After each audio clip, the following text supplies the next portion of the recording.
Hey comic fans, Dave here at Ground Zero. It's Wednesday morning. That means it is time for your weekly look at what's new on the shelves at your favorite local comic book store. Now, before we dive in, one thing I get a lot of here at Ground Zero is comic trivia questions. Oh yeah, trust me, anytime somebody makes a drunken bet with a buddy over who the first Green Lantern was, they say, let's go talk to the old guy at the comic shop. His head's bound to be full of useless comic information. And let's face it, they're usually not wrong. But one thing that happens as you pass a certain age is the brain stops accepting new information unless you sacrifice old information. That means if you want to keep up with what the career on-base percentage of Barry Bonds was, well, something else has got to go, like the name of your first pet or your wife's birthday. So how do we decide exactly what sticks and what doesn't? Well, that brings us to a legal matter. Because just as Marvel has been busy copywriting and trademarking everything with the letter X in it, DC has been doing the same with the word bat. So of course, Batman, Batgirl, Batwoman, those are off limits, but so is Batmobile, Batboat, Batplane, Batarang, Batsink, you name it. If it's got the word bat in it, chances are DC owns it and you can't use it. I, however, have found one that DC has not yet trademarked, and this is going to be our word of the day, and that is, that's a fact. This is how we will keep up with what needs to stick in our brains. Try it. Trust me, it works. If you say something that you want to stick in your head or the head of the person you're talking to, you just conclude with, that's a fact. You'll remember it, and so will the person you're talking to, especially if their name is Jack. So, how does this work? Well, somebody asked me just the other day why Batman's utility belt, the pouches, were getting larger and larger. And I said to them, well, you have to understand the biggest collector of Batman out there is Batman himself. They didn't quite believe me, and I answered this with two words: giant bat penny. Yeah, do you have a giant bat penny? Of course you don't, but Batman does, so he is the biggest of all Batman collectors. That's a fact. So, back in the good old days, let's say the 1970s, 1975, the Batman utility belt was yellow and had these narrow little yellow vials on them. That's because you could buy everything Batman related for pocket change. It was not very expensive. These days, however, lots of Batman stuff out there. You have to have a lot of bat bucks in your wallet to keep up with them, hence the really large pouches. So what do we got this week? Well, for those of you who aren't heir to the Wayne Tech fortune, well, let's see if you can afford all the Batman stuff on the shelves, all the Bat books that are here waiting you. Well, first off, we get Batman and Scooby-Doo Mysteries, $2.99. This is pretty easy, a pretty easy target. Well, it's very good. You get two classic comic characters in one book, the world's greatest detective and mystery solver, and Batman together in one book for $2.99. Absolutely worth buying, and DC starts you off pretty easy. Next book, also $3.99, so this one's also pretty affordable. This is Batman 89, for those of you nostalgic for the classic Tim Burton movie era Batman. This is written by Sam Hamm, who co-wrote the Batman movie screenplay. First issue was a dynamite success. It just exploded off the shelves. Everybody seemed to really like it. So second issue is in this week. We also get the 7th issue of Batman Urban Legends. Now, this is a book I've been promoting a lot because I like the whole Batman family connection. But man, this one absolutely took off with the 6th issue. That one was a blockbuster. Already going for silly money on eBay. Well, now we get this one, and it has a really, really cool purple and red cover. Either way, Batman Urban Legends, definitely something you want to buy if you are a Bat fan. And if you're not, DC wants to have a word with you. We also get I Am Batman. Now, this is not the Bruce Wayne Batman, but DC's credo is if it says Batman on the cover, buy it if you're a Batman fan, or if it looks like Batman and's got a cape and cowl, buy it, or if the people inside the book know who Batman is, well, buy those too, because Batman completists, come on, 6 degrees of separation. Either way, this is the number 1 issue, even though it's obviously not the first with this character, but that's the way DC rolls these days. We get a 0 issue, we get little miniseries, we get all sorts of stuff. Either way, it's a good place to jump on if you haven't picked this one up yet. Written by John Ridley, I think he's done a really, really good job with this, and the art by Oliver Copiel is just fantastic. I think this is the best looking Bat book on the stands today. All in all, I'd say if you can only buy one, this is the one you should buy. But DC says you shouldn't just buy one. Well, that's our floppies. $18.96, pretty doable, even if you're not heir to the Wayne Tech fortune. But DC says you are not done yet, because we get the much hyped and anticipated Batman the World. This is a hardcover edition because it's a pretty big event. They have gathered top talent from all over the globe to all contribute their version of Batman, their interpretation. Either way, this is definitely a pretty big release. That's why it's out in hardcover, but it's not too bad, $24.99. Definitely a book you will want to pick up if you are a Bat fan at all. So, and if you're not a Bat fan and just a comic fan, well, there's a lot of great talent in this book, so you'll still probably want to pick it up. One more hardcover I will mention, because the Batman Black and White series that just recently ended has been collected in this hardcover format. This is the way I like to pick this stuff up.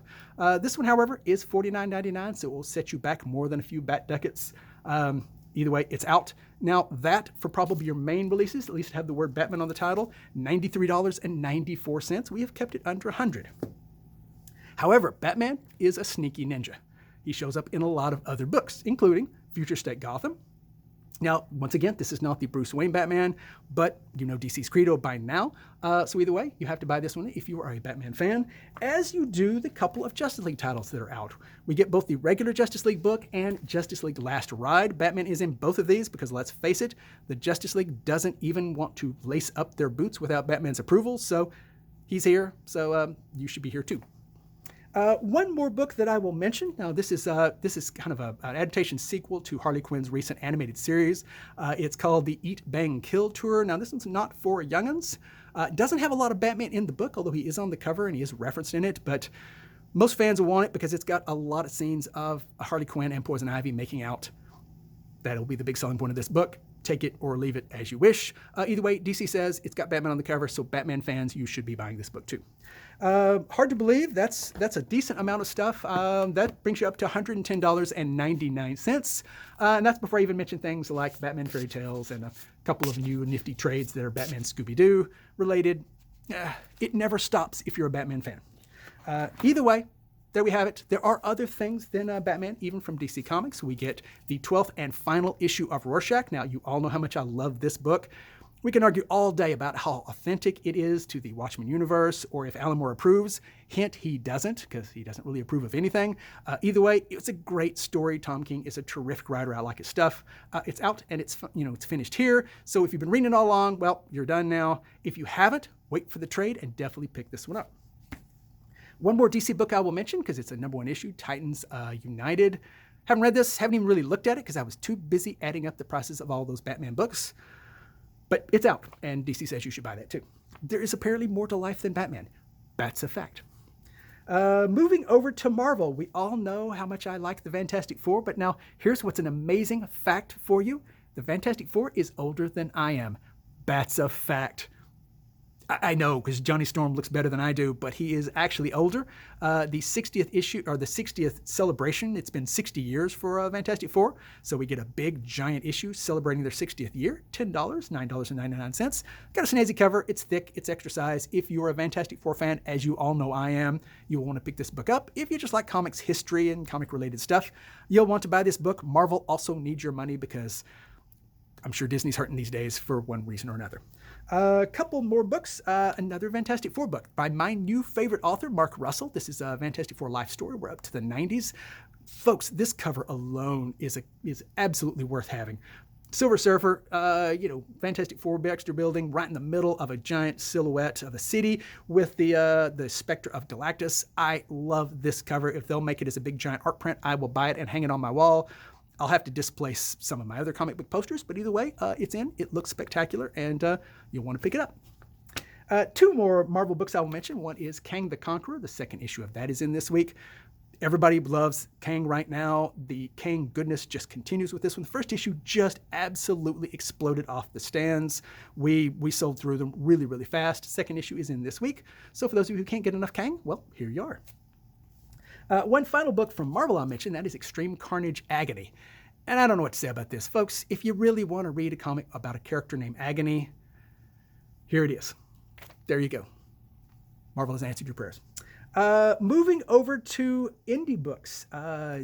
Animal Crossing. For those of people who are younger than I am, apparently Animal Crossing is a thing. And finally now we get the manga release, new on the stand. So if Animal Crossing is a thing to you, well, it's in this week and you'll want to pick it up. That's a fact. Another really important manga that is out this week from Miko Takahashi is Mao. She is an absolutely legendary creator of manga, the creator of such characters as Yurisi Yatsura, Ranma, Masao no Kuku. So many important manga releases from this creator. Definitely a big, important release if you're a fan of manga. So it is here this week, and you will want to pick that up.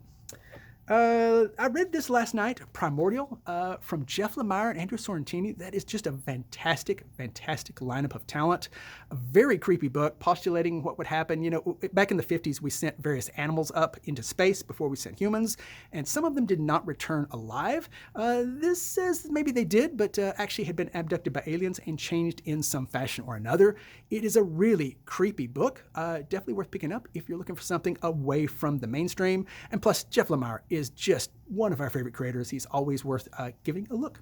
So it's in this week from Image Comics. We also get a new book from Hellboy and the BPRD. I have yet to read a Hellboy comic that wasn't entertaining. This, of course, is no exception from Dark Horse Comics. Dark Horse absolutely needs your love. That's a fact. So it's out this week, and you'll want to pick one up. A couple more books.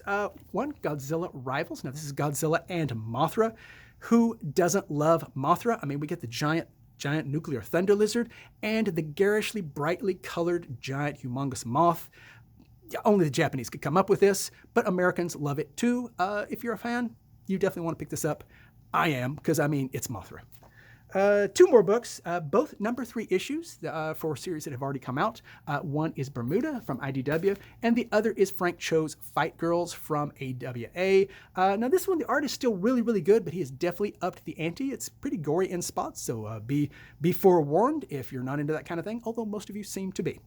Either way, it's here this week, and I approve. A couple of trades I will go ahead and mention. One is Ms. Marvel. This is in the somewhat smaller trim size that Marvel does, that they definitely reduced the price. This makes it more accessible to younger readers, and this is generally kid-friendly material. I definitely applaud this, so kudos to Marvel for keeping this kind of stuff in print and making it where all ages can read comics. Again, definitely a thing that's important. That's a fact. Two more books that I will talk about. One is the 6th volume of the Monstrous Trades. I love this series. I recommend it really highly. I always have. Now, it's not an easy read, so if you're looking for something kind of challenging, Monstrous is definitely your ticket for challenging comic creator work. This is about as good as it gets. So if you haven't tried it yet, you definitely should. We keep them all in trade all the time, and we always recommend them to people. But either way, you have to be ready for it, because again, like I say, not necessarily an easy read, but beautifully done book. Monstrous Volume 6 from Image. The final book, arguably saved the best for last, is Stray Dogs. Now, Stray Dogs was a runaway, colossal success. The first printing sold out, the second printings, third printings. If you didn't get any of those, you didn't get the 5th printings when they did them, you're probably wondering what all the fuss is about. Well, it is here in trade. I ordered a bunch of these. But did I order enough? Well, we'll see, because I know everybody's going to want one. Either way, from Image Comics, Stray Dogs has hit the stands. Definitely an awaited book. Now, that has actually got us up to present. I'm going to go ahead and actually remind you, since I'm way past the 10 minutes, of the 3 S's: like, subscribe, and share. Please, that helps us as much as you can. Also helps us when you comment on things, so we definitely appreciate that for those of you who do those things. And that's about it. I will leave you, as I always do, with our credo here, and that is, it is not about having what you want. It is about wanting what you have. That's a fact. Jack. Either way, stay safe, everybody. Visit your local comic shop, and have a great week.